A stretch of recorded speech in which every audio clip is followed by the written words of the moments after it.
आता आपल्या सगळ्यांसाठी एक महत्त्वाची बातमी आहे। विमानतळावर आता सेल्फी काढला तर फोन जप्त केला जाणार आहे। डीजीसीएने नवी नियमावली जारी केली। विमानतळावर सेल्फी काढला तर आता फोनच जप्त केला जाणार आहे। विमानतळावर रील्स काढण्यावर सुद्धा आता बंदी घालण्यात आली। डीजीसीएने आता एक नवी नियमावली जारी केली। तर सुरक्षा तपासणी क्षेत्र या ठिकाणी फोटो आणि व्हिडिओला बंदी आहे। विमानतळावर कुठे कुठे फोटो आणि व्हिडिओ आता तुम्ही काढू शकणार नाही ते आपण पाहतो। ज्या ठिकाणी सीएएसएफ तपासणी होते त्या भागात सुद्धा फोटो आणि व्हिडिओवर बंदी असेल।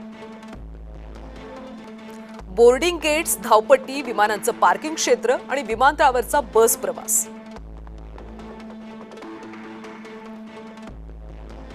सोबतच अनधिकृतपणे काढलेले व्हिडिओ, फोटो डिलीट केले जाणार आहेत। गंभीर प्रकरणामध्ये डिव्हाइस देखील जप्त केला जाऊ शकतो। नियम मोडल्यास संबंधित व्यक्तीला आर्थिक दंडही भरावा लागू शकतो।